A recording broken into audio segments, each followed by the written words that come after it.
Wrong button. Sorry about the delay. Got sidetracked briefly. Welcome back to another thrilling installment of Cyteen by CJ Cherry. What happened last time? Let's see. Big confrontation in front of the Council of Nine between Ari, well, Razun really, and Admiral Khalid. Which, despite his best efforts, does not go terribly well for Khalid. She kind of makes him look like... she makes him look like the bad guy. And this is successful. The practical upshot of this is that now the Centrists basically want nothing to do with him. And it looks like there's a good chance that Defense will probably try to boot him out or challenge his seat. Probably Gorodin will be doing that.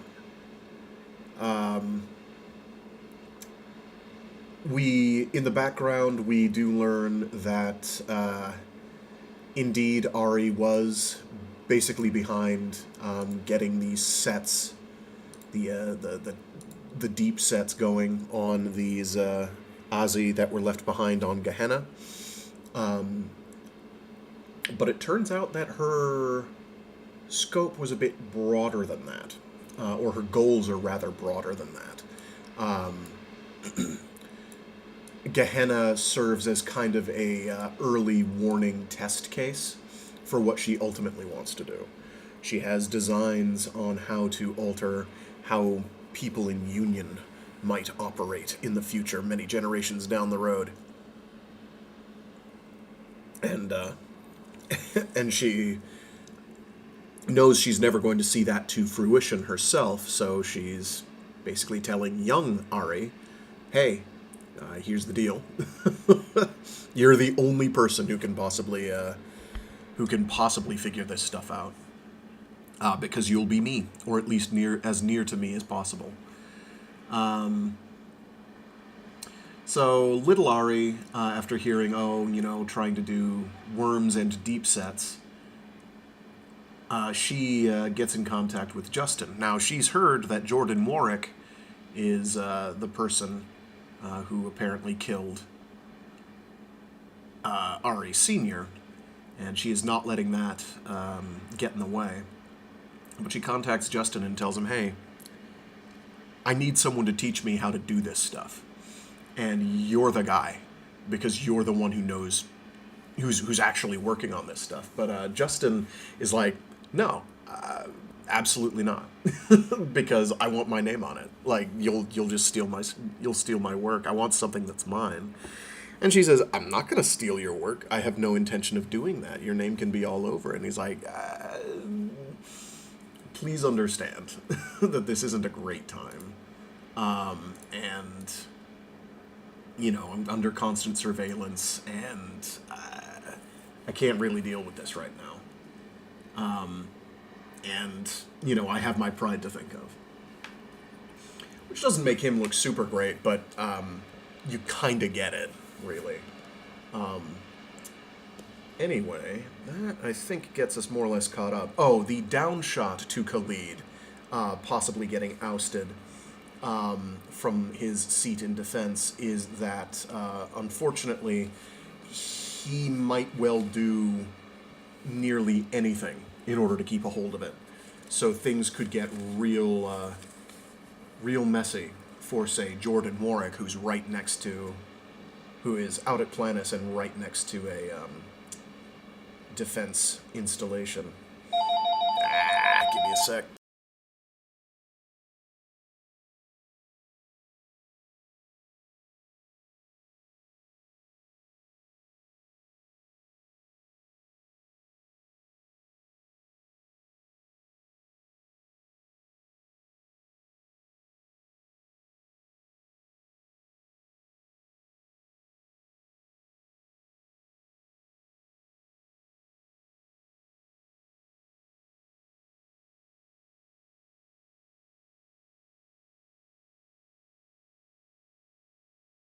I'm popular today. And hello, good morning to you too, Jay Waldrop. Sorry I didn't say anything. I did see your message. Today is going to have to be a short one, because I do not quite have time to get through the whole chapter today, so we will slice it in half, and then we will do the next half the day after tomorrow. We are, for what it's worth, pretty close to around three quarters of the way through the book, which again was, I believe, originally published in 3 volumes. Ever since '95, I think they just release it all in one, which is the edition I have. Alrighty, that wind noise might be too much.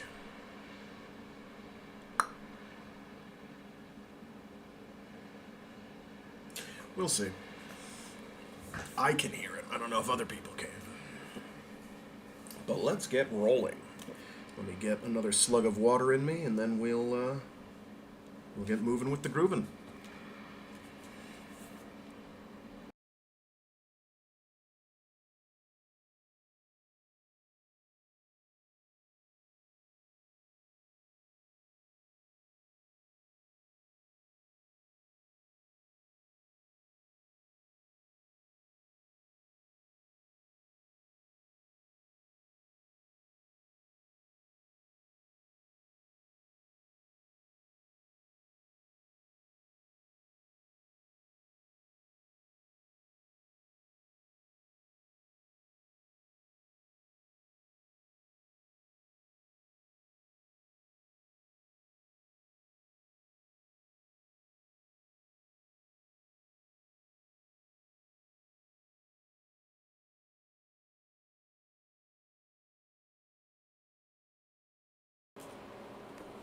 Archives. Rubin Project. Classified Class AA. Do not copy. Content. Computer transcript file number 19031, sequence number 9. Personal archive. Emory 2. 2421, 3/4, 1945. AE2. Base 1, enter. Archive. Personal. I think I ought to keep these notes. I feel a little strange doing it. My predecessors never told me to, but they archived everything I did up to a few years ago. I imagine everything on Base 1 gets archived. Maybe I should put my own notes in. Maybe someday that'll be important, because I think I am important. That sounds egotistical, but that's all right. They wanted me to be. I'm Ari Emery. I'm not the first, but I'm not quite only the second either. We've got so much in common. Sometimes I hate my uncles for doing what they did to me, especially about Maman. But if they hadn't, I don't know, I wouldn't want to be different than I am. I wouldn't want to not be me. I sure wouldn't want to be other people I could name. Maybe the first Ari could say that too. I know she would. I know it even if she never told me. I'd say, that's spooky. She'd say, that's damn dangerous. And I know what she'd mean. I know exactly what she'd mean by that and why she'd worry about me. But I know some things she didn't, like how I feel and whether the way I think about her is dangerous, or whether being a little different from her is dangerous. I'm pretty sure I'm all right, but I don't know if I'm close enough to her to be as smart as she was, or to take care of the things she left me, and I won't know the things that made me smart enough until I'm good enough to look back on how they made me and say, they needed that, or they didn't. I'm riding about 15 to 20 points above her scores in Psych, at the same chronological age, and I'm 2 points ahead of her score 2 years from now. Same in most of my subjects. But that's deceptive because I've had the benefits of the things she did and the way she worked, that everybody does now. That's spooky too. But that's the way it'd have to be, isn't it? Tapes have gotten better, and they've tailored so much of this for me, specifically, of her strong points and weaknesses, it's no wonder I'm going faster. But I can't get smug about it, because there's no guarantee on anything, and no guarantee I'll stay ahead at any given point. It's spooky to know that you're an experiment and to watch yourself work. There's this boy out on Fargon who's like me. Someday I'm going to write to him and just say, "Hello, Ben, this is Ari. I hope you're all right." Justin says they're easier on him than on me. He says maybe they didn't have to be so rough, but they couldn't take chances with me, and when I'm grown, maybe I can figure out what they really could have left out. I said I thought that was damned dangerous, wasn't it? Doing psych on yourself is real dangerous, especially if you're psych trained. I'm always scared when I start thinking about how I work, because that's an intervention, when you really know psych, but you don't know enough yet. It's like my mind is so hard to keep aimed, but it wants to go sideways and inside and everywhere. I told Justin that too. He said he understood. He said sometimes when you're young you have to think about things because you're forming your value sets, and you keep coming up with data insufficient and finding holes in your programs. So you keep trying to do a fix on your sets. And the more powerful your mind is, and the more intense your concentration is, the worse damage you can do yourself, which is why, Justin says, alphas always have trouble, and some of them go way off and out there, and why almost all alphas are eccentric. But he says the best thing you can do if you're too bright for your own good is what the testers do. Be aware where you got which idea, keep a tab on everything, and know how your ideas link up with each other and with your deep sets and value sets, so when you're 40 or 50 or 140 and you find something that doesn't work, you can still find all the threads and pull them. Well, that's not real easy unless you know what your value sets are, and most CITs don't. CITs have a trouble with not wanting to know that kind of thing, because some of them are real ET once you get to thinking about how they link, especially about sex and ego nets. Justin says inflexibility is a trap, and most alpha types are inward-turned because they process so fast they're gone in thinking before a gamma gets a sentence out. Then they get in the habit of thinking they thought of everything, but they don't remember everything stems from input. You may have a new idea, but it stems from input somebody gave you, and that could be wrong, or your senses could have been lying to you. He says it can be an equipment quality problem or a program quality problem, but once an alpha takes a falsehood for true, it's a personal problem. I like that. I wish I'd said it. And once an alpha stops reanalyzing his input and starts outputting only, he's gone completely ET. Which is why, Justin says, Alpha Asi can't be tape-trained past a certain point because they don't learn to analyze and question the flux-level input they get later, and when they socialize too late, they go more and more internal because things actually seem too fast and too random for them, exactly the opposite of the problem that the socialized alphas have. Too fast. Though, only because they're processing like crazy, trying to make more out of the input than is really there, because they don't understand there is no system. At least there's no microsystem, and they keep trying to make one out of the flux they don't understand. Which is why some alphas go dangerous, and why you have trouble getting them which is why some alphas go dangerous, and why you have trouble getting them to take help tape. Some start flux thinking on everything, and some just go skits, destructure their deep sets and reconstruct their own, based on whatever comes intact out of the flux they're getting. And after that, you don't know what they are. They become like CITs, only with some real strange logic areas. Which is why they're so hard to help. I think Yanni is right about Justin. I think he's awfully smart. I've asked my Uncle Dennis about him, about whether they don't make him a special because of politics, and Dennis said he didn't know whether Justin qualified, but the politics part was definitely true. Ari, Dennis said, I know you're fond of him. If you are, do him and yourself a favor and don't talk to him with anybody on staff. Oh, sorry. Ari, Dennis said, I know you're fond of him. If you are, do him and yourself a favor and don't talk about him with anybody on staff. Especially don't mention him in Novgorod. I said I thought that was rotten. It was just because of what his father did, and it wasn't his fault any more than it was mine what my predecessor and his father were fighting about. And then Uncle Dennis said something scary. He said, "No, I'm telling you this for his sake. You think about it, Ari. He's very bright. He's possibly everything you say. Give him immunity and you give him power, Ari. And power is something he'd have to use. Just think about it. You know Novgorod, you know the situation, and you know that Justin's honest. Think about what power would do to him." I did think then, just like a flash, like lightning going off at night, and you can see everything, all the buildings you know are there, but you forget. You forget about the details of things until the flash comes, and it's grey and clearer than day in some ways. Like there could be colour, but there's not quite enough light. So you can see everything the way you can't see it in daylight. That's what it is when somebody throws light on what you've got all the pieces of. His father is at Planis. That's first.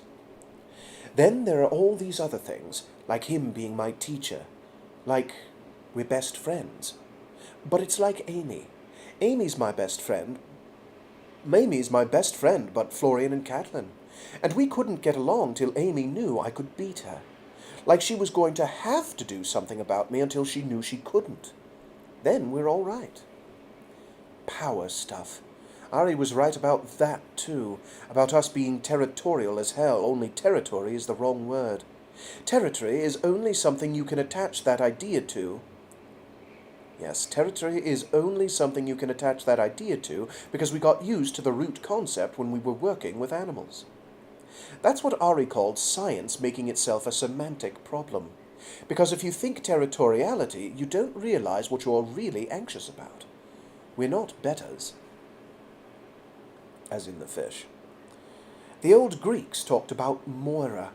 Moira means lot in Greek, like your share of things. And you can't grab somebody else's, that's stealing. You can't not do your own, that's being a coward. But figuring out what's yours would be a bitch.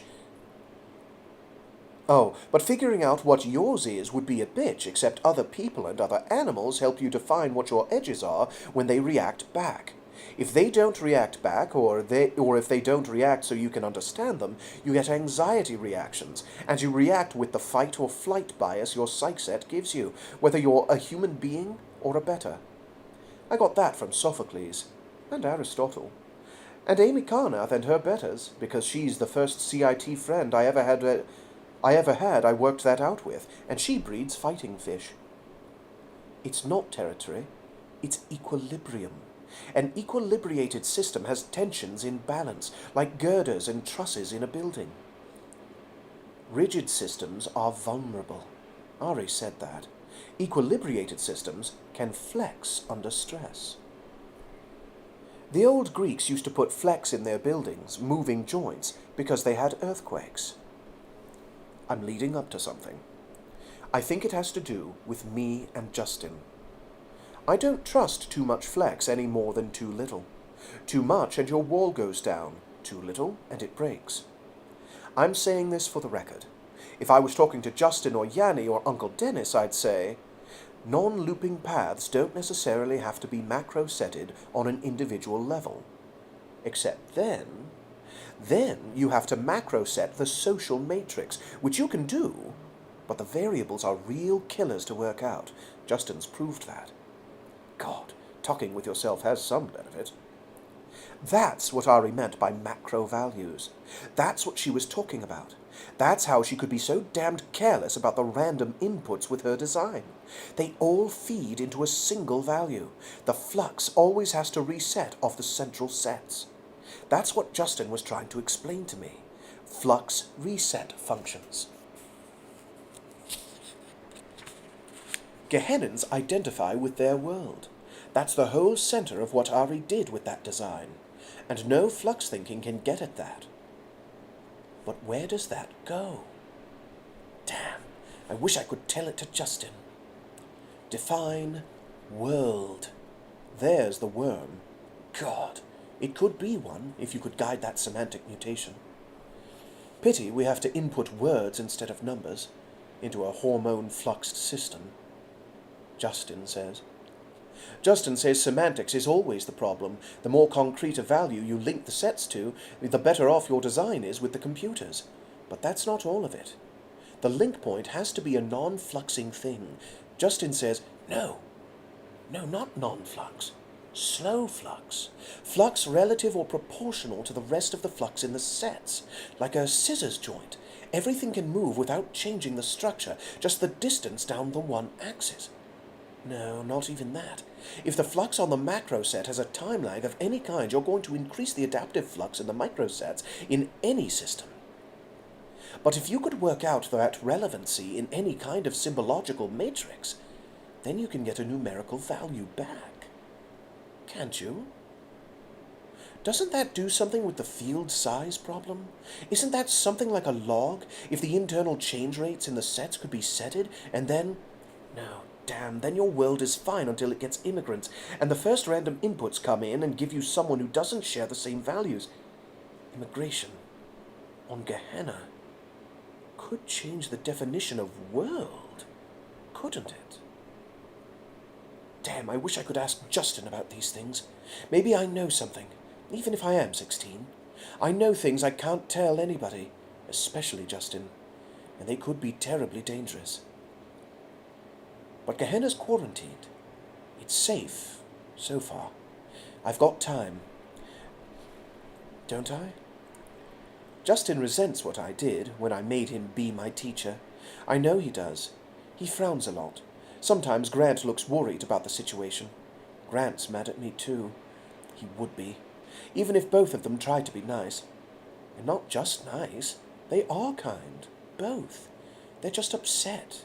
Justin's been arrested every time I got in trouble. A lot of things that weren't fair at all. I know why they did it, like what my uncles did to me. But they were never fair to him. So it's not like I blame him for his mad, and he keeps it real well. I can respect that. I have one of my own that I'll never forgive. Not really. He knows it's not my fault about his father-in-law. He knows I'm not lying when I say he and Grant can both go see his father when all this political mess clears up, and I'll help him every way I can. But he's still hurting about his father. Mama was clear away to Fargon. Clear away on Fargon, and I never even heard from her again. But she was far away, out of reach, and after a while it didn't hurt so awful much. His father is on Cyteen, and they can talk, but that's bad too, because you'd always have to be thinking about how close that is. And now they can't even talk by phone, and he's worried about his father. I know he is. Then I go and tell him he's going to give me his research that he's been working on with his father, and he hopes could help his father. That's something I did, me. People have been terrible to him all his life, and everything he's got he's fought to have. And some kid comes in and wants everything he's done. And I'm the one who gets him in trouble. That's my fault. I know it is. But I've got to have his stuff. It's important. But I can't tell him why, and I can't tell him what I want. So he just goes assy on me. That's the only way I can describe it. Just very cool and very proper. We work in his office, mostly. He says he wants witnesses when he's around me. The Warwicks have had enough trouble, he says. He gives me some real work because he says I'm not bad and I can do the frameworks. And then I catch him sometimes because when I'm really, really doing my best, and especially when I come up with something all the way right, he forgets his mad for a second or two and he loosens up and something shines out of him. That's a hell of a precise description, isn't it? But he gets interested in what we're doing and the ice thaws a bit and he's just all right with me. For about 2 or 3 minutes until he remembers that everything he teaches me is going away from him and into me. And I think he thinks I'm going to rob him of everything. And I wish I could make him understand I'd like to help him. Because I do. I hurt when he's cold with me. It feels so good when he's happy.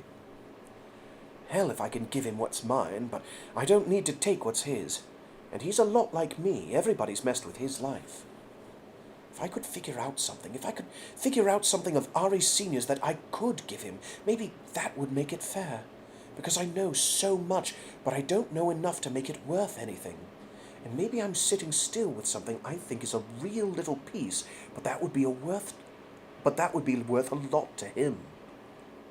I'm going to reread that so I make the right emphasis on the correct syllable. And maybe I'm sitting still with something that I think is a real little piece, but that would be worth a lot to him. Because, oh, he's smart. I know, because when he tells me his reasons for what he does, he has a lot of trouble, because he just knows some of these things. He said once I'm making him structure his concepts. He said that's good. Because we can talk. Sometimes Grant gets into it. And once, it was the best day we ever worked together. We all went to lunch and talked about CIT and ASI logic until I couldn't sleep that night. I was still going on it. But it was one of the best days I ever remember. And they were happy, and I was. But it sort of died away then, and everything got back to normal. Things just sort of got in the way, and Justin came in kind of down the way he does sometimes, and it was over. Like that. I'm going to get him one of these days, though. I'm going to get both of them. And maybe this is it. Maybe if I just run through everything I've got on this model thing, maybe it won't work. I guess if it did, someone would have thought of it. No, damn it, Ari, Justin said I should never tell myself that. Don't cut ideas off, he says, till you know where they go. If I could do something real, what would he do? Get mad, because then I'd be getting closer to what he's working on, and he'd resent that? Or get mad because he'd want it all to be his idea? Maybe he would. But maybe he'd warm up to me, and it could be the way it was, and it could be the way it is sometimes, all the time. That's what I wish, because so much bad has happened, and I want to change that.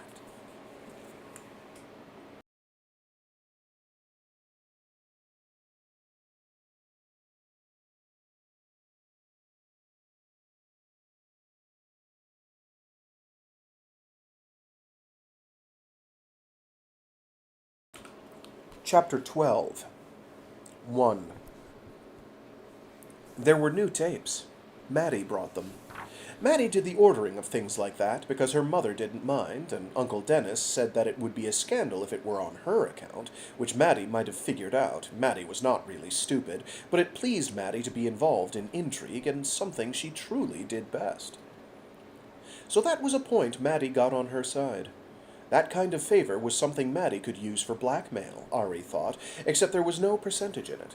If Maddie ever wanted to use it in Novgorod, that was all right. She would be grown then, and people would not see the 16-year-old, just a grown woman, who was, then, only like her predecessor, whose taste for such things was quietly known. Strange, Ari thought, how people were so little capable of being shocked in retrospect. Old news, the proverb ran.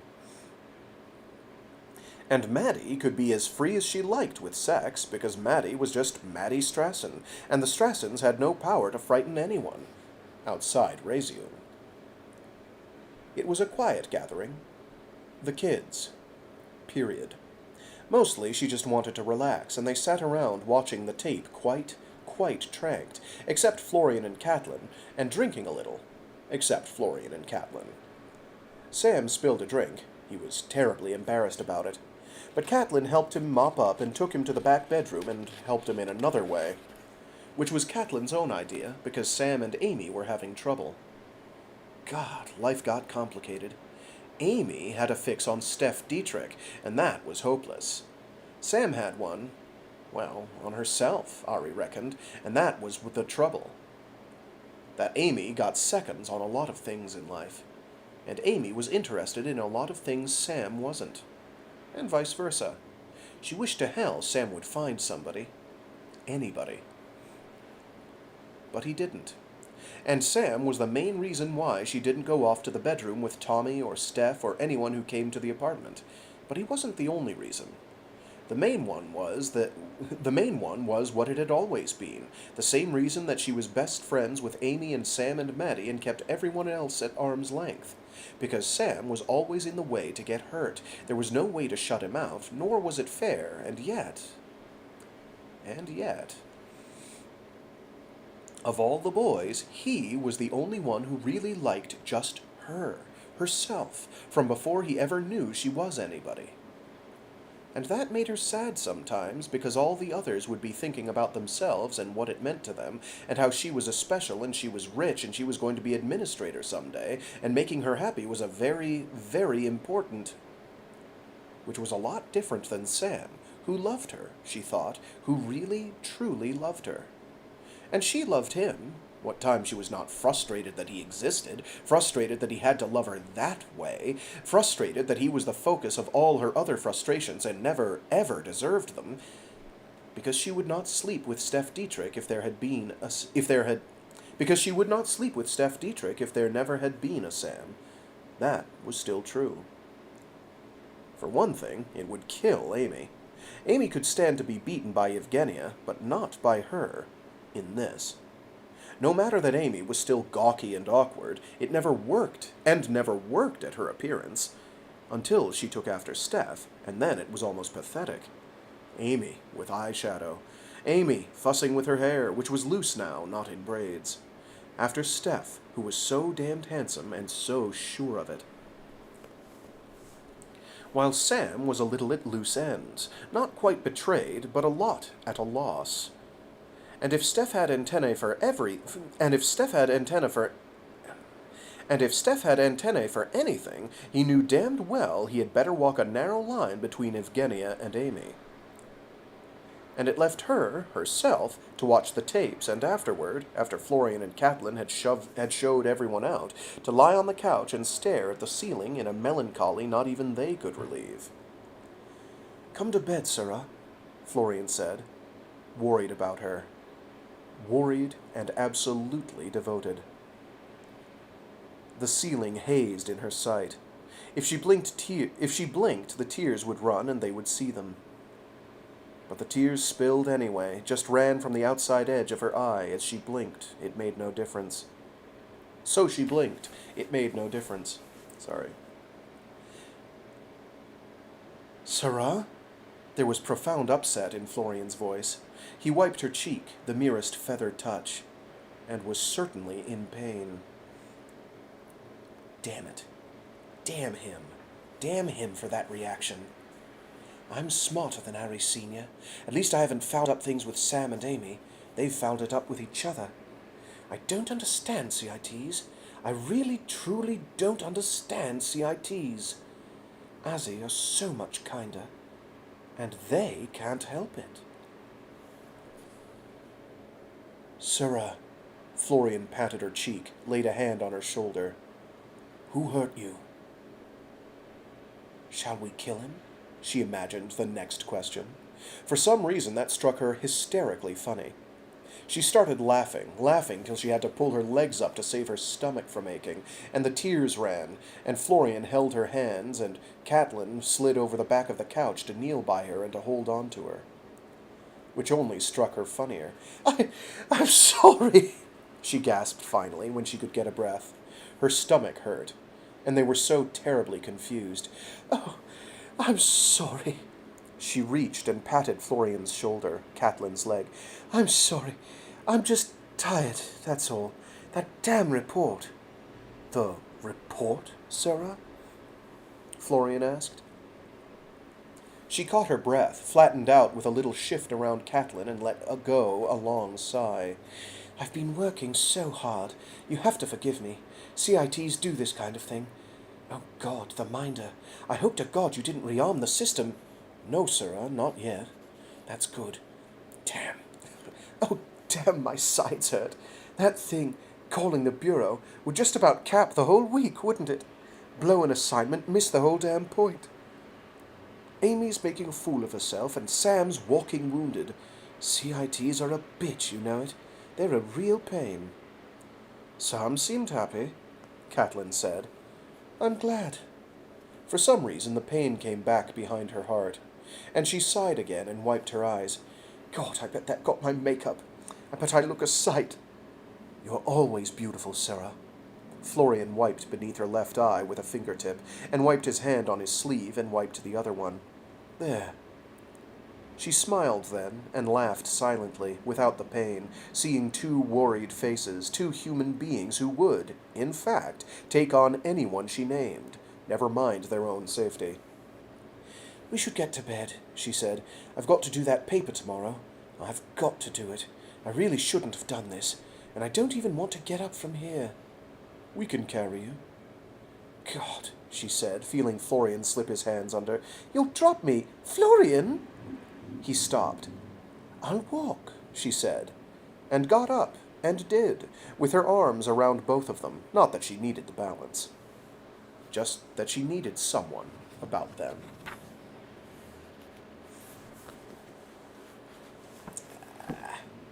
Twitch bots, be banished. Banished to the space dumpster.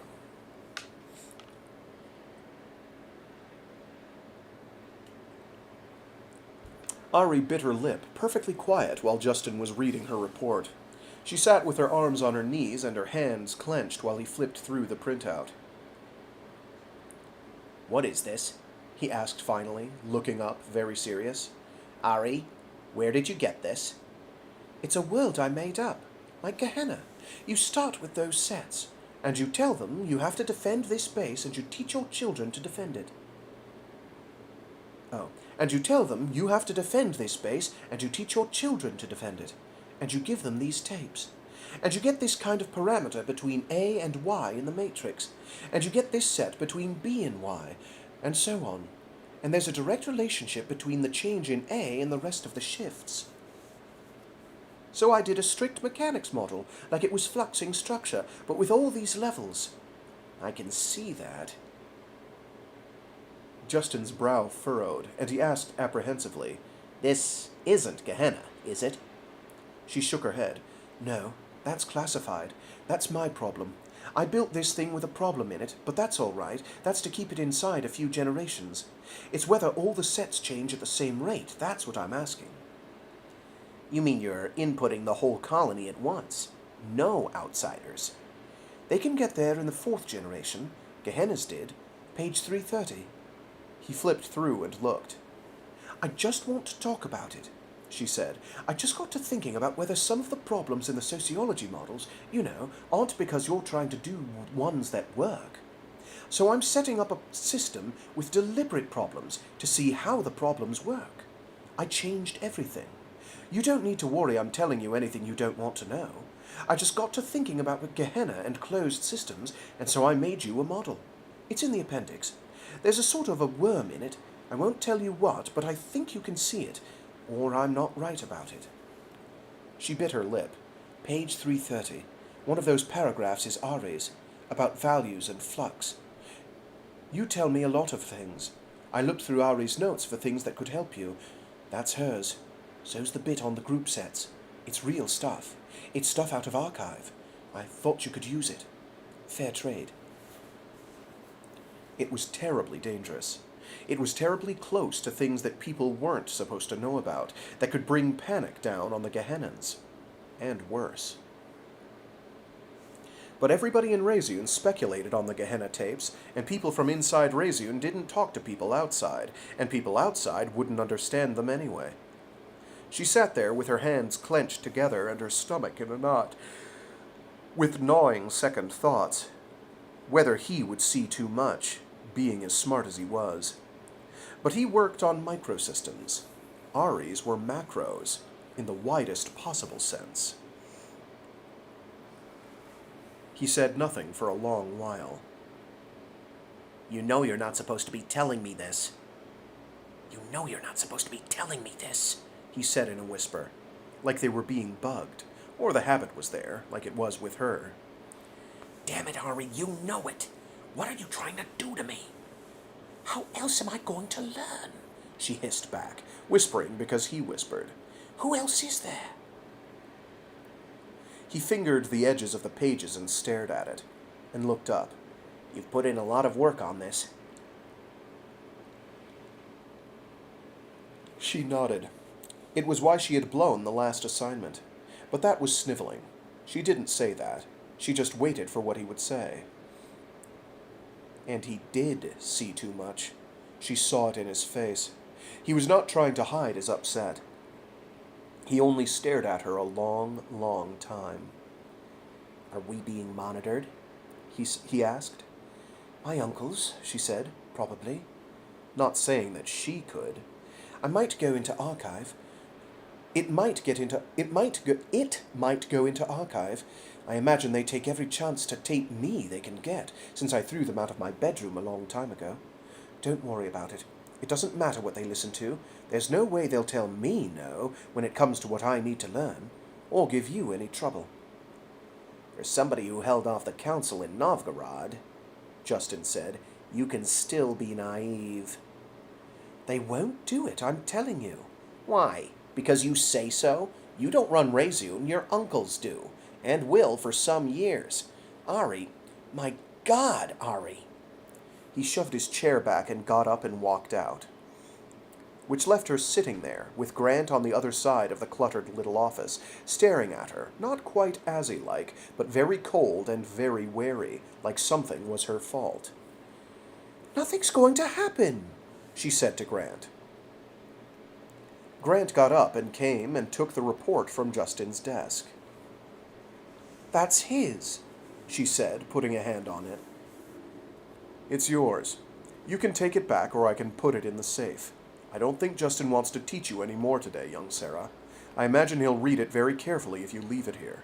But you've grounded him. I don't doubt you've grounded me as well. Security would never believe I wasn't involved. You mean about his father? She looked up at Grant, caught in the position of disadvantage, with Grant looming over her chair. It doesn't make any difference. Khalid's not going to hold on to that seat. Another 6 months and there won't be any problem.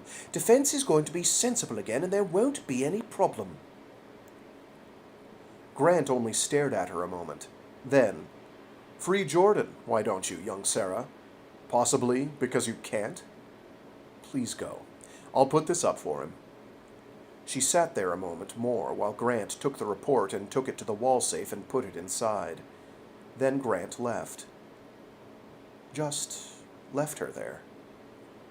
So she left and walked down the hall with a lump in her throat.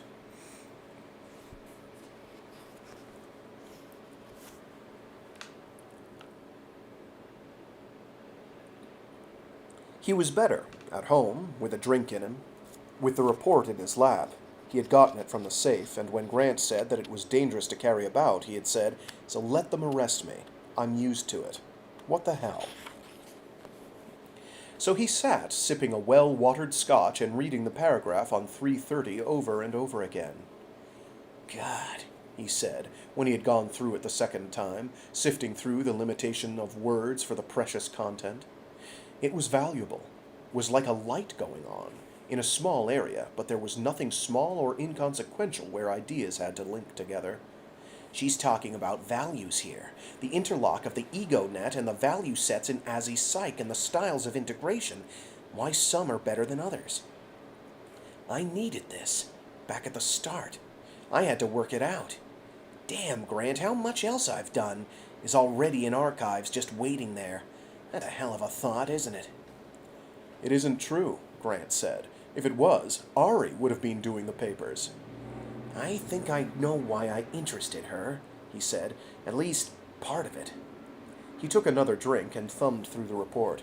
I wonder how much of this is our Ari's, whether it's something Ari Sr. suggested to her to do and gave her the framework on, or whether Ari just put this together. It's a graduation project. That's what it is, a thesis. And I can see how Ari must have looked at mine when I was 17 and naive as hell about design. But there's a lot more in this. The model work is first rate. She's got a major base in the house computers to help her, Grant said. She can pull time on nets you couldn't even consult when you were her age. She can pull time on nets you couldn't even consult when you were her age. On facilities I didn't know existed when I was her age. Yes, and I hadn't had her world experience and a lot of other things. I was younger, in a lot of ways, than she is right now. Damn, she's done a lot of work on this. And typically, she never said a thing about what she was working on. I think it is hers. This whole model is naive as hell. She's planted two major time bombs in the center set, which is overkill if she's trying to get a failure. But she's likely going to run it with increasing degrees of cleanup.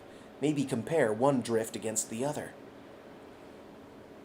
Another drink and a slow shake of his head. You know what this is? It's a bribe. It's a damn bribe. 2 small windows into those archived notes, and both of them completely unpublished material. And I'm sitting here weighing what else could be there.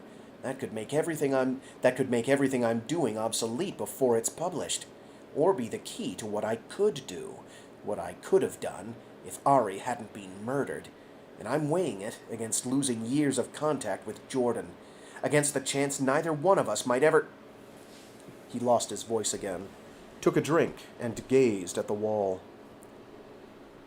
Because there's no choice, he concluded when he had had several more swallows of whiskey and he was halfway numb again.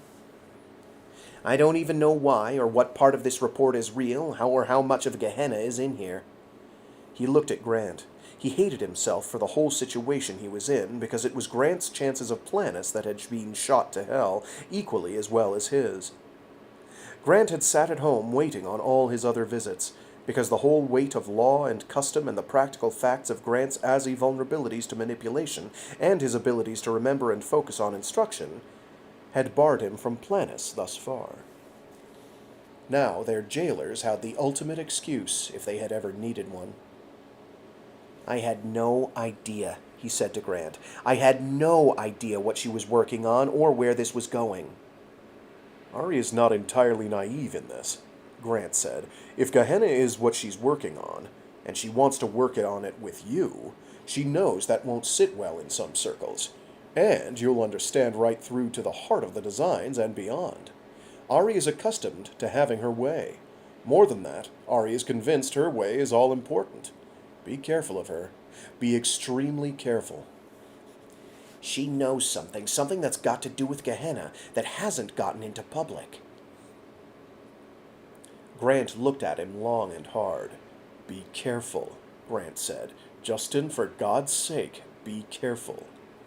Damn it, The frustration in Grant's voice got to him, reached raw nerves, even past the whiskey. He set the glass down and rested his elbows on his knees, his hands on the back of his neck. Ah, God. The tears came the way they had not in years. He squeezed his eyes shut, tried to dam them back, aware of the painful silence in the room.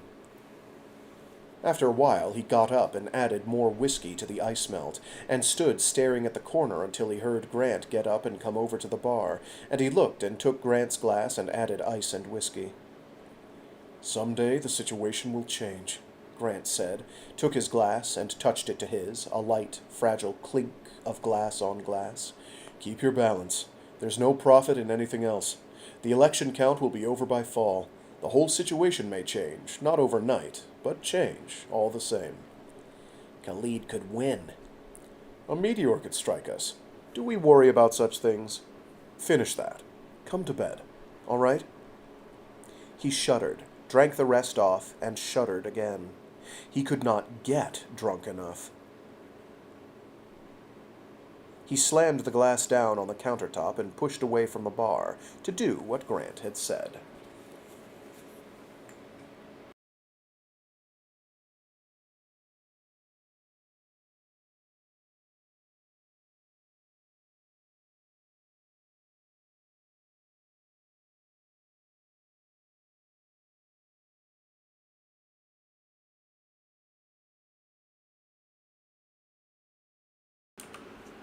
Two.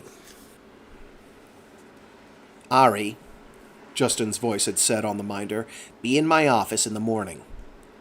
So she came, was waiting for him when he got there, and he said, opening the door, he had come alone this time, almost the only time, Ari, I owe you an apology. A profound apology for yesterday. He had her report with him, and he laid it down on his desk and rifled the pages. You did this. Yourself. It was your idea. Yes, she said, anxious. It's remarkable. It's a really remarkable job. I don't say it's right, understand, but it's going to take me a little to get through it, not just because of the size. Have you shown this to your uncle? She shook her head. It was too hard to talk about coherently. She had not slept much. No, I did it for you. I wasn't very gracious about it. Forgive me. I've been that route myself, with Yanni. I didn't mean to do that to you. I understand why you're upset. I understand why you're upset, she said. I do. Grant was likely to come in at any time, and she wanted to get this out beforehand. Justin, Grant took into me. He was right. But I am too. If Rezun is safe again, you can travel. If it isn't, nothing will help, and this won't hurt. In fact, it makes you safer, because there's no way they can come at you or your father without coming at me, because your father's worked on your stuff, and that means he's working with you, and you're working with me, and all he has to do, Justin, all he has to do, if he wants my help, is not do anything against me. I don't even care if he likes me. I just want to help. I just want to work things out so they're better. I thought about the danger in working with you. I did think, over and over again. But you're the one I need, because you work long-term. And you work with the value sets, and that's what I'm interested in. I'm not a stupid little girl, Justin.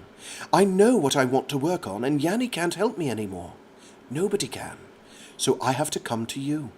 But Uncle Dennis knows it. He says, be careful. But he also says you're honest. So I am, no, as he opened his mouth, let me say this. I will not steal from you. You think about this. What if we put out a paper with your name and mine and your father's? Don't you think that would shake them up in the bureau? He sat down. That would have to get by Dennis, Ari, and I don't think he'd approve it. I'm sure Gerard wouldn't. You know what I'd say to my uncles? I'd say, someday I'll have to run, Rezun. I'm trying to fix things. I don't want things to go the way they did. Let me try while I have your advice. Or let me try after I don't. He scared her for a moment. His face got very still and very pale. Then Grant showed up, coming through the door, so he drew a large breath and paid attention to Grant instead. Good morning. Coffee's not on. Yet.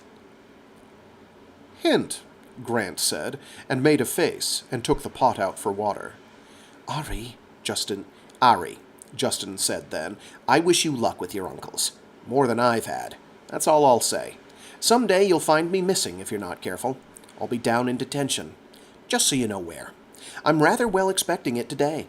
And I'm not sure you can prevent that, no matter how much power you think you have in the house. I hope I'm wrong. But I'll work with you. I'll do everything I can. I've got a few questions for you to start off with. Why did you install 2 variables? She opened her mouth. She wanted to talk about the other thing, but he didn't. He closed that off like a door going shut and threw her an important question. And Grant came back with the water. They were working her, timing everything. And he had said what he wanted to say. It's because one is an action and one is a substantive. Defend will drift and so will base. And there's going to be no enemy from off-world, just the possibility of one, if that gets passed down. And they're not going to have tape after the first few years. Gehenna didn't. Justin nodded slowly. You know that my father specializes in educational sets. That Gehenna has political consequences. You talk about my working with him. You know what you're doing, throwing this my way. You know what it could cost me. And him. If anything goes wrong, if anything blows up, it comes down on us. Do you understand that? It won't. It won't. Young Sarah, do you know how thin that sounds to me? For God's sake, be wiser than that. Not smarter. Wiser. Hear me? God, complications. Complications with defense, with politics, with him, with everything. So, he said, now you do know. I just want you to be aware. Your idea about semantic drift and flux is quite good, but a little simple, because there's going to be occupational diversity, which affects semantics and so on. Another shift of direction, firm and definitive. They stay agricultural. He nodded. Let's work through this step by step. I'll give you my objections, and you note them and give me your answers. She focused down tight, the way Florian and Catelyn had taught her, mind on business, and tried to hold it, but it was not easy. She was not Ozzy, and there was so much to him. There was so much complication with him. He was always so soft-spoken, Yanni's complete opposite. He could come off the flank and surprise her, and so few people could do that. He could go from being mad to being kind. So fast. And both things felt solid. Both of them felt real. She felt Grant's disapproval from across the room. There was nothing she could gain there. Win Justin, and eventually she won Grant. It was that simple. And she had made headway with Justin. She added it up in its various columns and thought that, overall, complicated as he was, he had given her a great deal. 3. He was nice about it, she said to Florian and Catelyn at dinner. He truly was. I think it was real. We'll keep an eye on him, Florian said. They did much less of their work at the barracks nowadays. Just occasionally they went down to take a course, only for the day. They had taken one this day. Catelyn was sporting a scrape on her hand and a bruise on her chin, but she was pleased with herself, which meant pleased with the way things had gone. Mostly they did their study by tape. Mostly things were real nowadays. And they watched the reports they got on the Defense Bureau and all the comings and goings of things in the installations that bordered on Rayzune properties. There had been a lot of dirty maneuvers, attempts to create scandal around Rayzune, attempts to snare Rayzune personnel into public statements. Khalid was much better behind the scenes than in front of the cameras, and he had gained ground, while Gerard told her no, there's no percentage in debating him. He can make charges. The minute you deny them, you're news, and the thing is loose again. But she had rather have been news so she could throw trouble into Khalid's lap.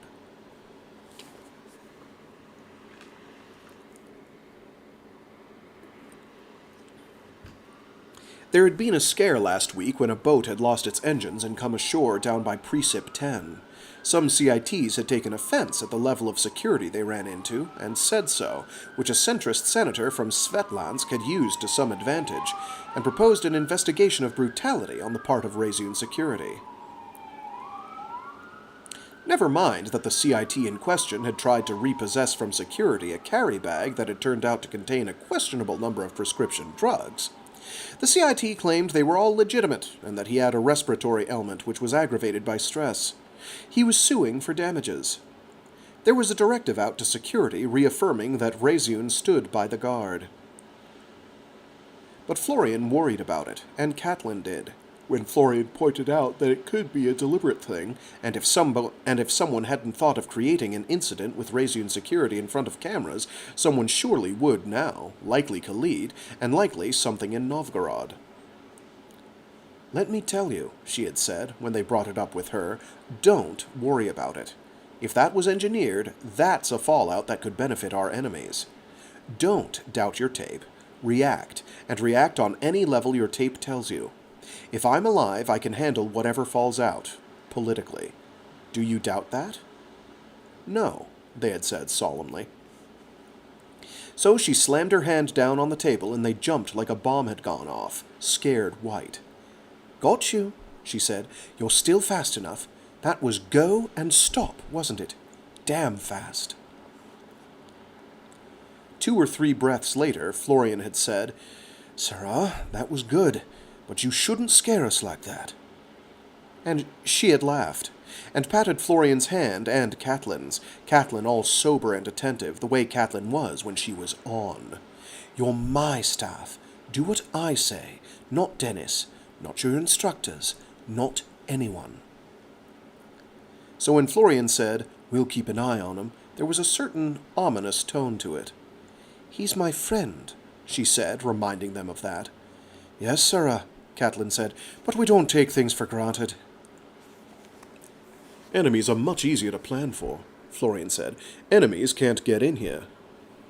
It made sense they gave her. It was sense they gave her. There were things she had known once, when they were children, in Uncle Dennis's apartment. Hormones, she said, are a bitch. They do terrible things to your thinking. Of course you're right. Do what you have to. Hormones, sirrah? Florian said. She shrugged, feeling uncomfortable. There was no jealousy about it, just worry. He's good-looking, she said. That gets in the way, doesn't it? But I'm not crazy either. She felt strange about that, after. Scared. and she thought of times when she had had a lot less flux going on. So she thought of Nellie, and thought that it had been much too long since she had seen her, and found her the next morning, a Nellie a little on the plump side, and very, very busy with her charges in the nursery. Nellie had a little trouble focusing on her, as if the changes were too sudden or the time had been too long. "Young Sarah?" Nellie said, blinking several times. "Young Sarah? I got to thinking about you," she said to Nellie. "How are you doing? Are you happy?" "Oh, yes, yes, young Sarah." A baby began crying. Nellie gave it a distracted look over her shoulder. Someone else saw to it. "You've grown so much." "I have. I'm 16, Nellie." "Is it that long?" Nellie blinked again and shook her head. "You were my first baby. I'm your oldest. Can I buy you lunch, Nellie? Put on your coat and come to lunch with me." "Well, Nellie looked back at the rows of cribs. "I've cleared it with your super. Everything's fine. Come on."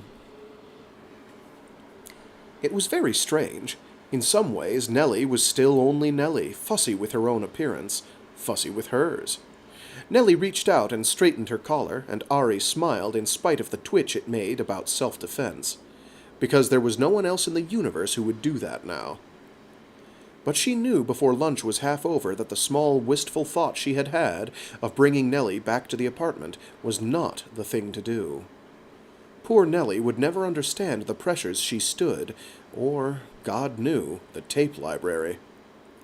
Nellie was only glad to have found one of her babies again, and Ari made a note to tell the nursery super that Nellie should have reward tape. That was the best thing she could do for Nellie, besides let her know that her eldest baby was doing well. That her eldest baby was what she was, Nellie was hardly able to understand.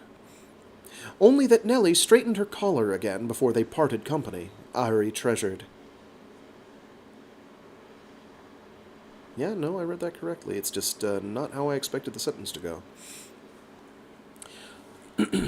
Only that Nellie straightened her collar again before they parted company, Ari treasured. It made a little lump in her throat and made her feel warm all the way down the hall. She went out to the cemetery, where there was a little marker that said Jane Strassen, 2272 to 2414. And she sat there a long time.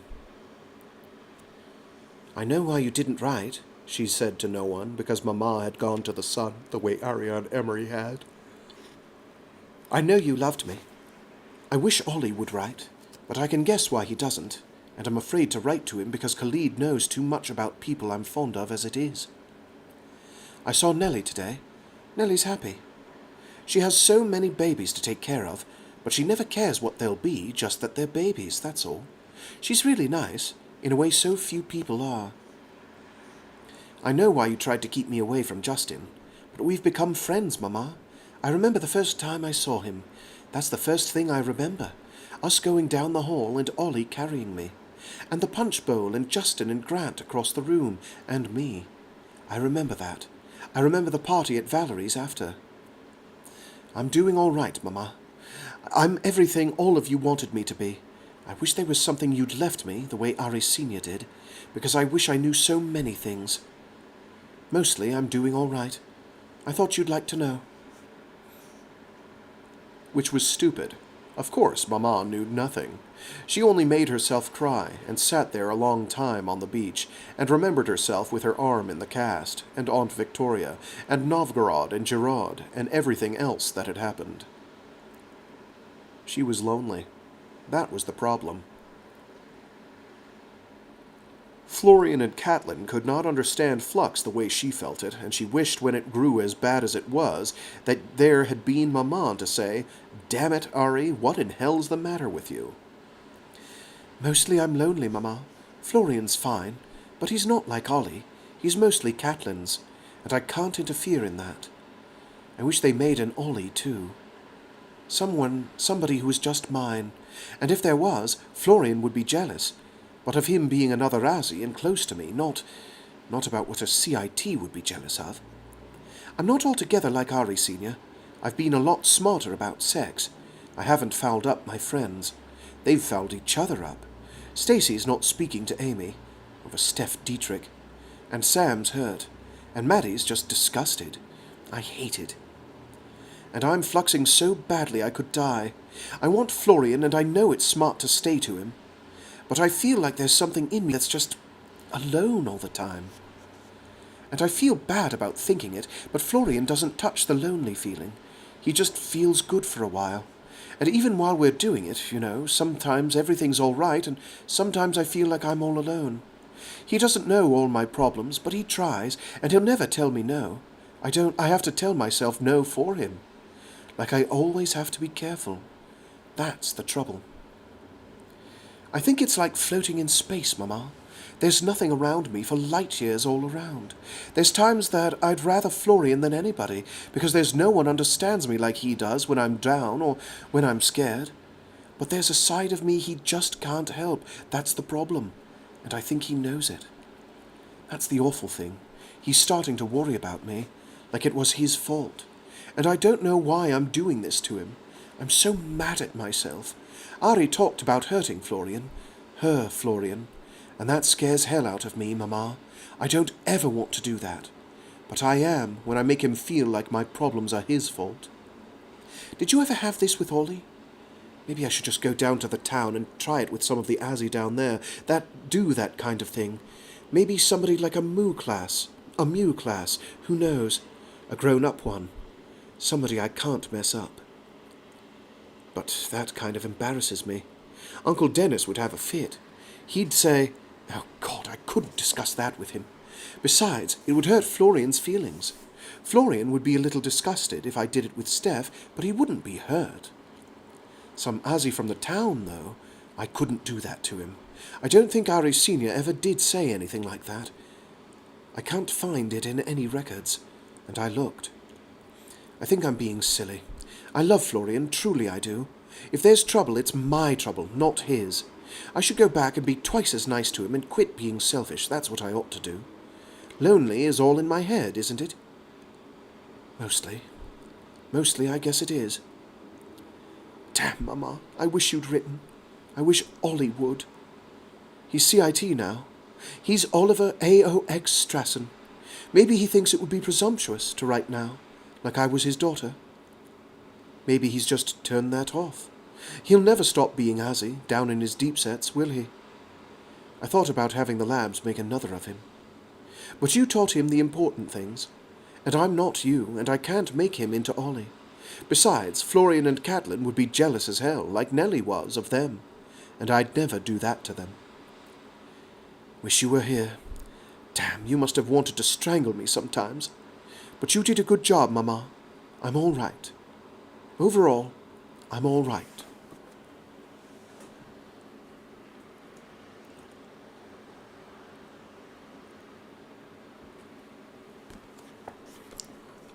Four. It won't work, Justin said. Look, there's going to be an increase in flux in the microsets. I can tell you what will happen. But it could be proportional. That's what I'm asking. If it's proportional, that's what I'm saying. Isn't that right? He nodded. I know what you're saying. I'm saying it's more complicated. Look here. You've set up for matrilineal education. That means you've got the AJ group there that's going to go with PA. There's your trouble. You've got a fair number of alphas, maybe more than you ought to have. God knows what they're going to make out of your instructions. I asked Florian and Catelyn how they'd interpret that instruction to defend the base. Florian said you just build defenses around the perimeter and wait if you're sure you're the only intelligence there. Catelyn said that was fine, but you train your people for the next generation. Florian agreed with that, but he said they couldn't all be specialists. Somebody had to see the other jobs. Somebody had to see to the other jobs, but their psych sets aren't in the group. Ask Grant. Grant? Grant turned his chair around and leaned back. I'd tend to agree with them, except everybody will have to be trained to some extent, or you can't follow your central directive, and you'll have some who aren't following it except by abstraction. Once you get that abstraction, that growing potatoes is defense, then you've got a considerable drift started. Everything becomes interrelated. Your definition of base may or may not drift at this point, and if I were in charge, I'd worry about that. That was a good answer. She drew a long breath and thought about it. And thought, damn, he's smart, and social, and in his 30s. Maybe that's the trouble with me and Florian. Florian and Catelyn are still learning their own jobs, and so am I. But Grant's a designer. That's one difference. I've handled that abstraction, she said, so that there is a change like that. Because they're not stressed and there isn't an enemy early on. But I think you're right. 2 variables is going to blow everything full of holes. Maintain would have been a more variable word than defend, Justin said, but defend brings all sorts of baggage with it, if any of your groups are socialized. And you say 3 are, the AJ, the BY, and one of the IUs, which means you're quite right that you've got 3 who are likely to do the means. I don't know how to do things that don't repeat lines. And you say 3 are, the AJ, the BY, and one of the IUs, which means you're quite right that you've got 3 who are likely to do the interpretation and the initial flux thinking, which means your value sets are going to come very strongly off these 3 points, which is going to hold them together tolerably well to start with because they're all 3 military sets. And then they're likely going to see that defend the base is a multi-generational problem. But your alpha is likely to be less skilled at communication than the beta, so I'll reckon that's your leader. The beta. But the alpha can get around her. As an advisor, that's my suggestion. But the smarter the alpha is, the less likely his instructions are going to make any... But the smarter the alpha is, the less likely his instructions are going to make any immediate sense. He'll dominate as long as it's a matter of Azzy psych sets, but he'll lose his power as the next generation grows up. Won't he? Unless he's more socialized than the beta. They don't have rejuve. It's a hard life. They're going to die around 50 and 60, so the kids won't be much more than 20 or so before they're going on just what they could learn. Your beta's instructions are likely to be more near-term, less abstract, more comprehensible to the young ones. My alpha founds a religion. God, he'd have to be awfully well socialized, and Machiavellian. Besides, it's not an Azzy kind of thing to do. Just practical. But, given that he does, would the kids understand the value of the instruction? Or wouldn't it just go to memorizing the forms in ritual? Ritual is a damned inefficient transmission device, and it generates its own problems. I think we'd better start working this out in numbers and sets, and get some solid data before we go too far into speculations. I'm not sure your alpha can win out over the beta in any sense. You're likely to lose virtually all his input. And you're likely to end up with a matrilinear culture in that instance, and a very small directorate if it's by kinships. The question is whether kinships are instinctive or cultural. I'm cheating on that because I've read the Bureau reports on Gehenna, but they're not going to resolve it because there were CITs in the Gehenna colony. She had lunch with Maddie, and heard the latest in the Amy-Stacy feud, which made her mad. I could kill Steph Dietrich, Maddie said. Don't bother, Ari said. I'll bet Evgenia has already thought of that. Mostly she thought about the colony problem, around the edges of the Amy-Stacy thing, and thought, damn, the minute anything goes CIT, everybody's crazy, aren't they? The office was shut when she got back. She waited at the door and waited, and finally Justin showed up, out of breath. Sorry, he said, and unlocked. Although she could have had Base 1 do it through Security 10, but that was overkill, and made security records, and meant papers, so she didn't. Grant's got some stuff over at Sociology, he said. He's running a paper for me. I do get work done outside of this. He was in a good mood. It cheered her up. She took the cup of coffee he made for her and sat down, and they started at it again. Let's assume, he said, that whether or not kinships are instinctual, your socialized Azzy are likely to replicate the parent culture. Makes sense. Likely quite thoroughly, because they'll place abstract value on it as the source of the others, as the source of the orders. She had never noticed the way he bit at his lip when he was thinking. It was a boyish kind of thing, when mostly he looked so mature. And he smelled good. A lot like Ollie. A lot like Ollie. And she couldn't help thinking about it. He and Grant were lovers. She knew that from gossip in the house. She couldn't imagine it. Except at night, when she was lying in the dark, looking at the ceiling and wondering what made them that way, and whether he had any feelings about her, and whether it was all just worry about security that made him want Grant there all the time. Harass him, give me a sec.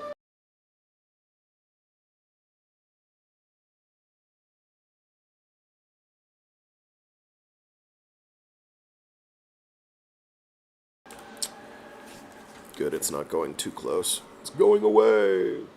Where were we? That was the jailbait siren.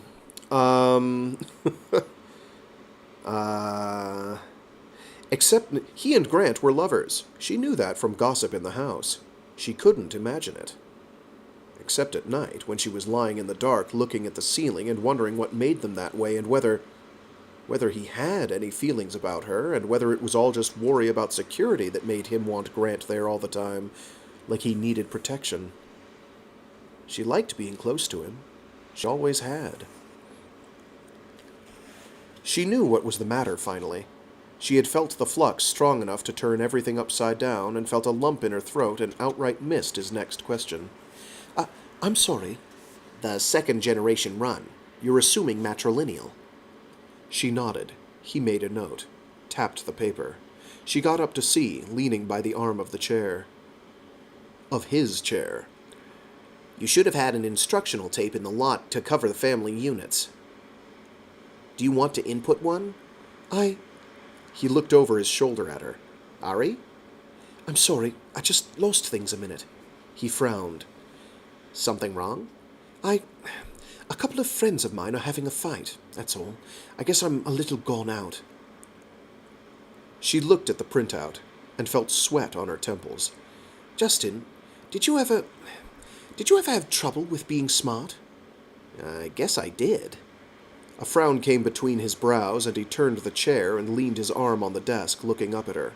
I didn't think of it like that, but I guess that was one of the reasons. Did you... Oh, God, this was scary. It could go wrong. But she was in it now.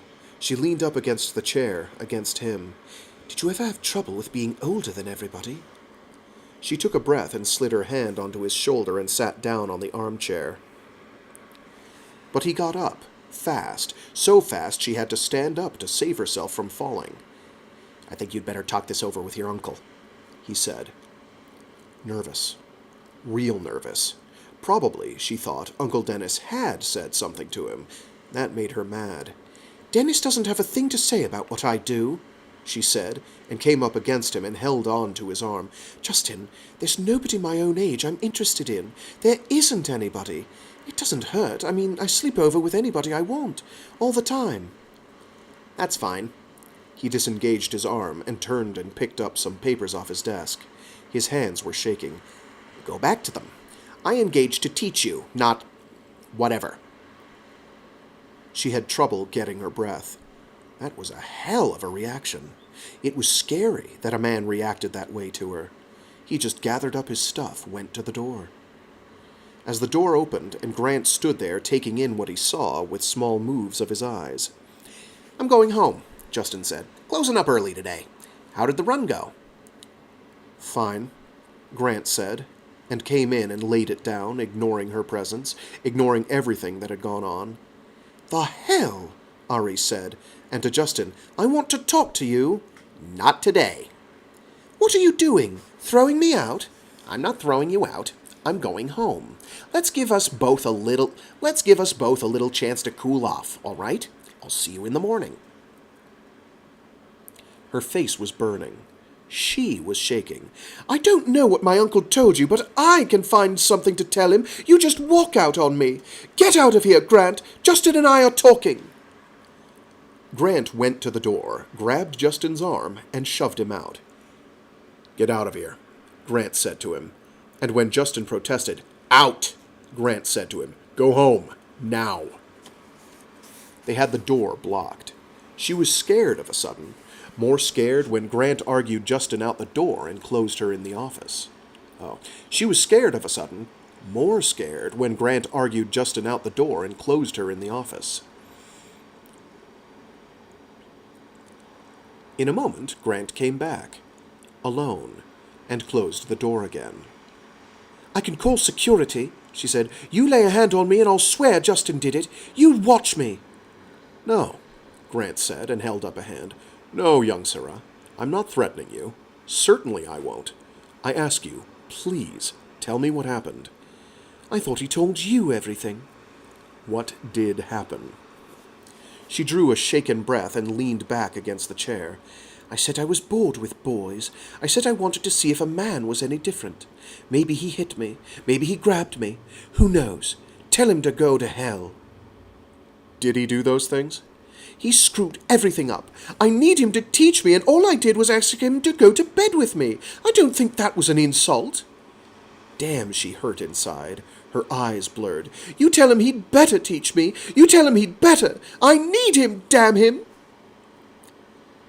Grant went Azzy then, and she remembered he was Azzy, which it was easy to forget with him, and she was in the wrong, yelling at him and not at Justin. Yelling at him and not at Justin. She had a license that said responsibility, and she wanted to hit him. "Young Sarah," he said, "I'll tell him. Please don't take offense. I'm sure there won't be any problem." "There won't be any problem. Hell!" She thought of working with him day after day and shook her head and lost her composure. "Damn it!" As the tears flooded her eyes, she pushed away from the chair and went for the door. But Grant stopped her, blocking her path. "Get out of my way!" "Young Sarah," Grant said, "please, don't go to security." "I never asked for this. All I asked was a polite question." "I'll do whatever you want, young Sarah. Anytime you want. I have no objection. Here, if you want. Or at your apartment. All you have to do is ask me." Grant was tall. Very tall. Very quiet and very gentle as he reached out and took her hand. And there was very little space between her and the desk. She backed into it, her heart going like a hammer. "Is that what you want, young Sarah?" "No," she said, finding a breath.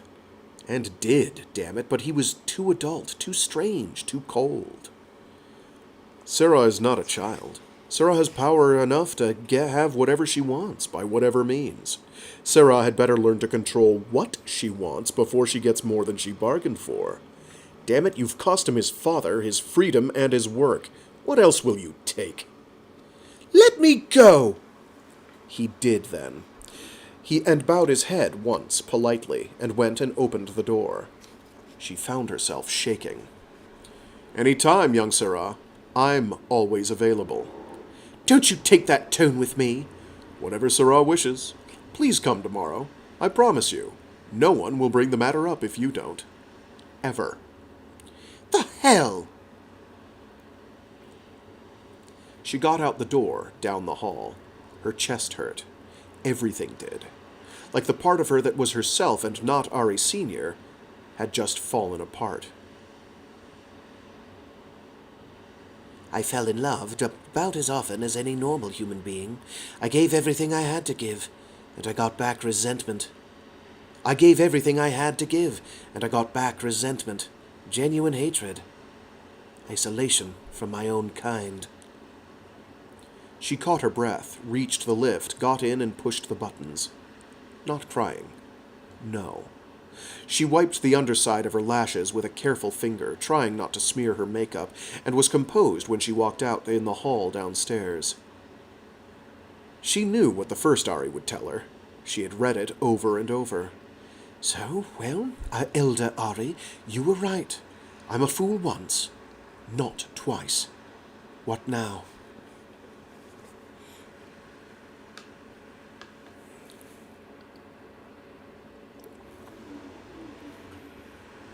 "5.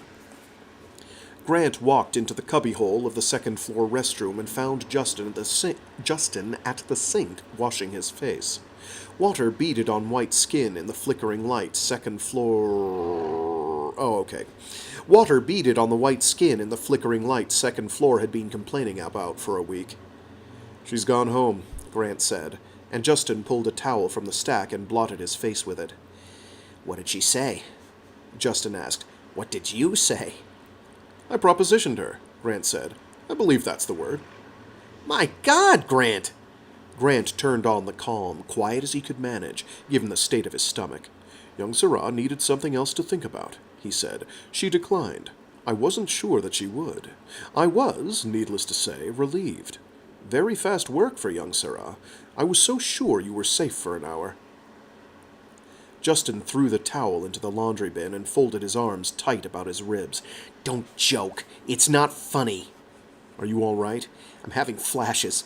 Oh, God, Grant, Damn it!" He spun about and hit the wall with his hand and leaned there, stiff, hard breathing, in that don't-touch-me attitude that absolutely meant it. But Grant had ignored that before. He came and pried him away and folded him in his arms, just held on to him until Justin got a breath and a second one. "I lost my sense of where I was," Justin said finally, between small efforts after air. "God, I just went away. I couldn't navigate. She's... God knows what I said. It just blew up. She needed a firm no. It's doubtless a new thing for her. Calm down. Now is now." "A damn kid. I had no finesse about it. Absolutely none. "You were expressing a polite and civilized no when I walked in. That young Syrah doesn't recognize the word isn't your fault. Young Syrah may call security and young Syrah may lodge charges. I have absolutely no idea. But if she does, you have a witness, and I have no trouble about going under probe. Young Syrah needs favors from you. I politely suggested she consider the trouble she's caused and show up tomorrow with a civilized attitude, at which time I'm going to be there. At all times hereafter, I assure you." He pushed Justin back at arm's length. "She's 16. Personalities aside, she's quite the other end of the proposition, a year younger than you were. A great deal more experienced, by all accounts, but not in adult behavior. Am I right? She has no idea what she's dealing with. No more than you did." Justin blinked. Rapid thought. Grant knew the look.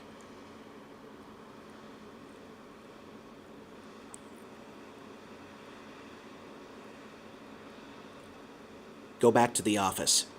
"Where are you going?" "To make a phone call." "Dennis?" Justin shook his head.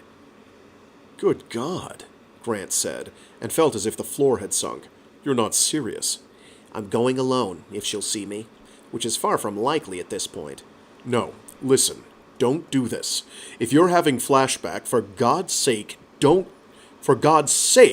do this." "I'm going to straighten it out. Once for all. I'm going to tell her what happened." "No!" Grant seized his arm and held on hard.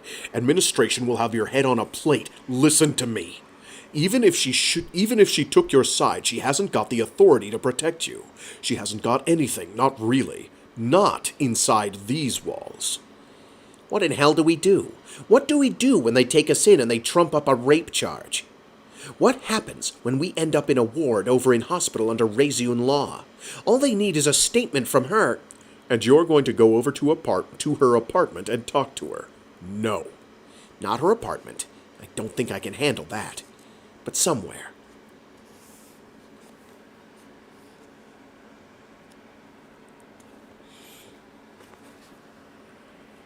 So yeah, Ari doesn't know, but she, as we know,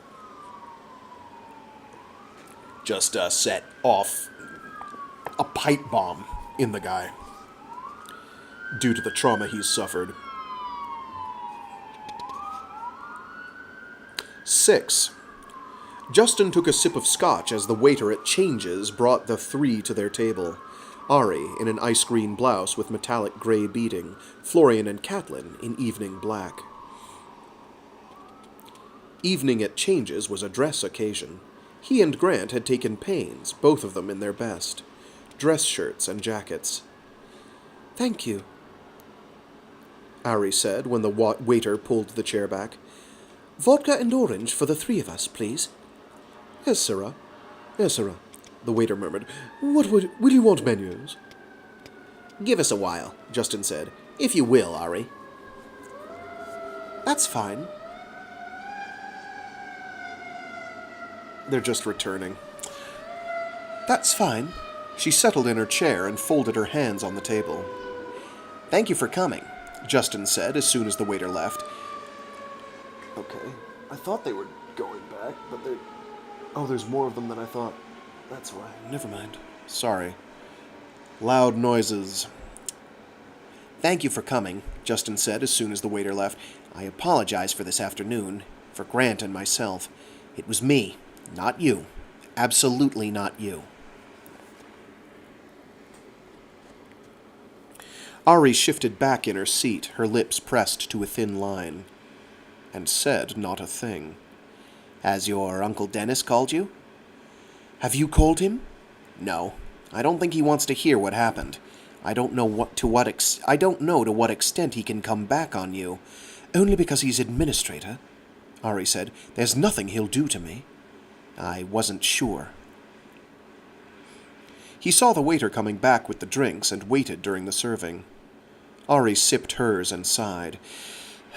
Whose credit is this on? Mine, Justin said. Don't hesitate. As the waiter discreetly took himself off, it was a private corner, quite private. A sizable addition to the bill assured it. I want to assure you, first of all, I'm perfectly willing to go on working with you. I want to tell you, what you're doing is full of problems. But it's not empty exercise. You've got some ideas that are fairly underdeveloped right now. I still don't know to what extent you've modeled this on reality, or borrowed from your predecessor. If it's considerable borrowing, it would be remarkable enough that someone so young is working integrations at all. If any portion of it is original, I have to be impressed, because there is a center of this that, if I were going faster and not taking the time to demonstrate your problems, I would simply throw into research, because I think it's a helpful model. You can do that, if you like. Not spitefully, reasonably, quietly. Perhaps I'll do both, with your permission, because I'm very afraid it's classified. Grant can do it. Grant could do it, with your permission, and Yanni's. We work for him. Because you refuse to be transferred, I can still do that. He had not expected that. He took a drink of scotch, and was aware of Grant beside him, subject to whatever mistakes he made. I wouldn't think, he said, that you'd be thinking about that after the scene this afternoon. Redirect. Shift directions. She sipped at the vodka and orange. 16 and fragile. In physiology. In emotions that the alcohol could flatten or exacerbate. Flux thinking at its finest, Grant was wont to say.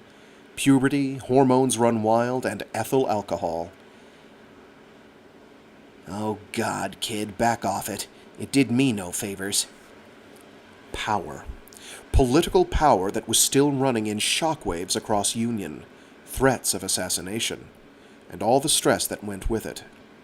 I'm glad you want to talk about it, Ari said, on a slight sigh following the vodka, because I need you. I study my predecessor's notes on Cat. I know things. I've talked to Dennis about putting the stuff into print. Organizing everything. I said I wanted you to do it, and he didn't want that. I said the hell with that. Ari, don't swear. Sorry, but that was what I said. I could have sat down and said I wouldn't budge. But it's real good, politically, if the Bureau gets it about now. Sort of proof that I'm real. So you'll know pretty soon what's mine and what's Ari's. I'll tell you something else you can guess. Not all the notes are going out. Some aren't finished, and some are classified. She took another sip. The glass hardly diminished. I've thought about this. I've thought real hard. And I've got a problem, because you're the one who's working on deep sets. You're the one who could teach me the actual things I need. Gerard's very bright, but Gerard's not down the same track. Not at all. I don't want to do the things he does. Dennis is bright. He's very near-term and real-time. Do you want to know the truth? Gerard isn't really a special. Somebody had to have it to get some of the protections Rezu needed right then. The one who is Dennis, but Dennis wouldn't have it. It would make him too public. So he arranged to get Gerald the status. He stared at her, wondering if it was true, if it could be true. It's in Ari's notes, Ari said. Now you know something on Dennis. But I wouldn't tell him, you know. He'd be upset with me for telling you. But it's why you should be careful. I've learned from Uncle Dennis for years. I still do. But the work I really want is macro sets and value sets. You're the only one who's working on the things. that Ari wanted me to do. I listened to her. Listened to her? Her notes. She had a lot to tell me, a lot of advice. Sometimes I don't listen, and I'm generally sorry for it. Like this afternoon. Am I in the notes? Some things about you are. That she talked Jordan into doing a PR. That she and Jordan did a lot of talking about the boat clone problem, and they talked about the psyche of a PR with the parent at hand, and one like the boat clone without. It's interesting stuff. I'll let you read it if you want. I'd be interested. Stuff on Grant, too. I can give you that. They're going to hold that our father doesn't want it, Uncle Dennis says.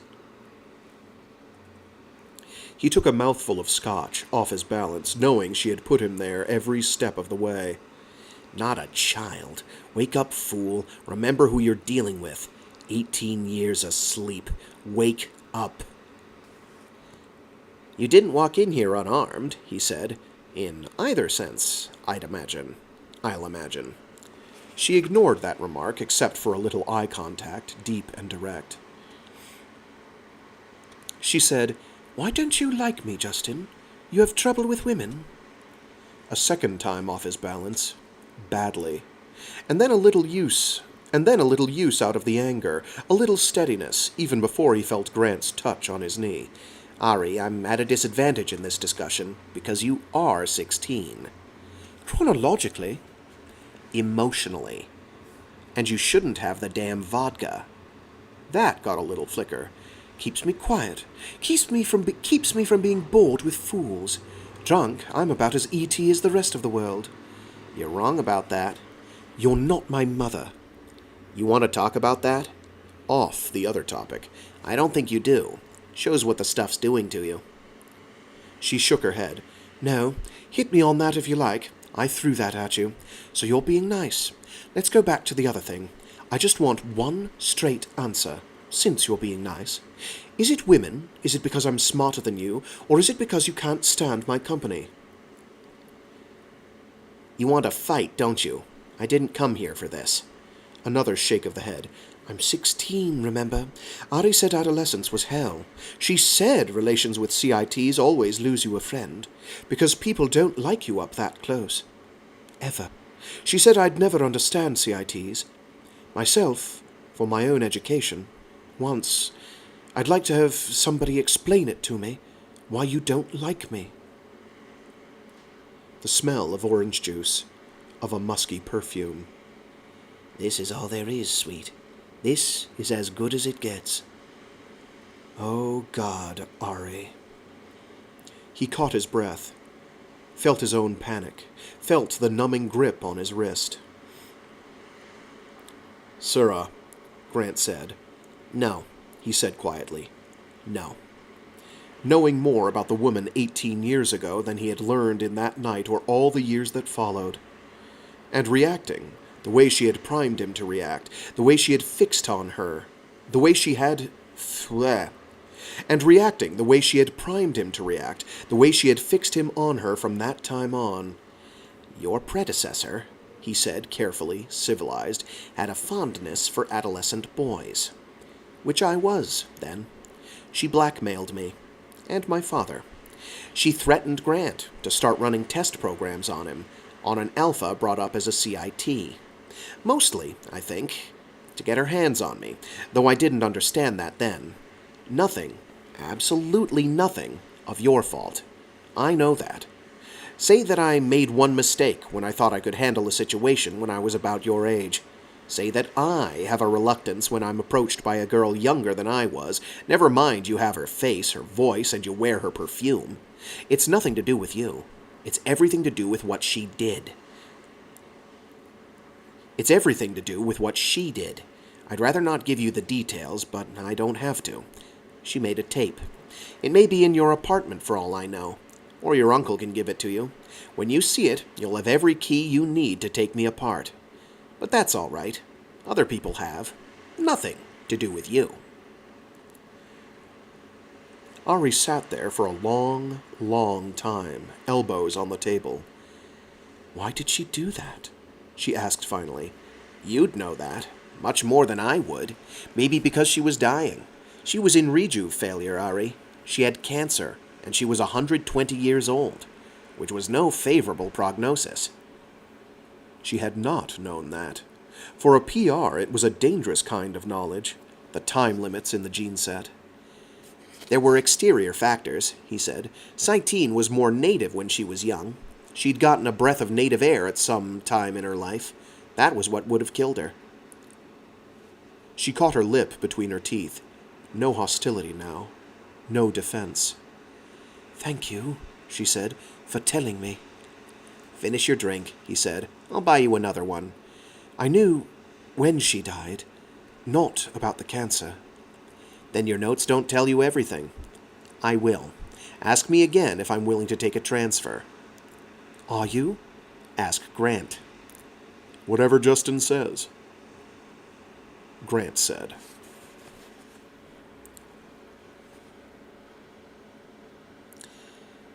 And what time is it? Oh, yes. We will call it there for today. We will finish this chapter on, I think it's Friday? Friday-ish? Or is it Thursday? I don't know. The day after tomorrow, whatever day today is. Day after tomorrow, so Thursday. We'll finish this on Thursday. There we go. We got there eventually.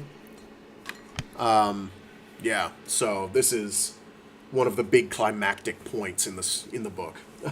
Where, like, the inevitable sexual confrontation between... I say inevitable. You kind of know it sort of has to happen in some way. Because they've given you enough reason for it to happen narratively, dramaturgically, sorry. The confrontation happens between Ari and Justin, and instead of Justin, like, strangling her to death, or something else, cooler heads prevail, sort of.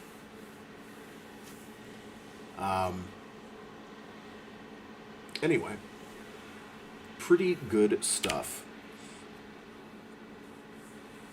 With that, I've got to run. Thanks to everyone who tuned in. Appreciates y'all.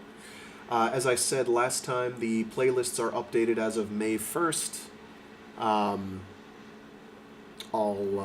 I generally update them monthly. Yeah. I have had some ideas of what I'll do in between Cyteen and its direct sequel, Regenesis. A book whose title, at least, will be appropriate. We'll see how I'm feeling when we get there. Still a ways off, a couple weeks away, but we will be done it this month. We will be done Cyteen proper this month, for sure. Probably in the next couple of weeks. After that, I've got a relatively new science fiction novel prepped and queued up and that I'm thinking of doing, which is the one in question. And then we'll go on to Regenesis, the sequel to Cyteen. Direct sequel. I think it happens, like, within the week of the ending of Cyteen. It's pretty great. Oh my god. C.J. Cherryh does emotional character drama, I think, better than anyone. There might be someone else who does better, but I have not read them yet. Something burns down elsewhere. No, it's fantastic. She's so good. She's so good. And Cyteen is, like, character drama ramped up to 11. It's crazy. It's crazy how much there is and how well done it is. Tri-Point is another good example. Tri-Point is like pure character drama. It's so good. It's borderline Shakespearean. It's unbelievable. It's so good. I had reread that one for the first time in forever, and I'd forgotten most of the book, and I was just like, oh my god, I can't stop. It's so good. I always appreciate the authors that make me like stay up all night reading a book because they're just so enjoyable to read, and CJ Cherry is one of those. Anyway, that's it for today. Stay safe, stay sane, be decent to each other. Weather where I'm at is phenomenal, so I'm going to go out and get a walk while I have a chance. Yeah. Good times. Is that the otter again? Got some beavers who are doing a number on some trees by the riverbank. It's pretty great seeing like these trees that are like half eaten through, as well as small ones that are in fact felled. It's very cute.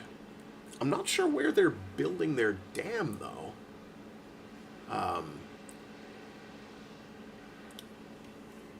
Anyway, see you all later. Did I do the stay safe, stay sane, be decent to each other spiel? I think I did. Well, you're getting it again anyway. In any case,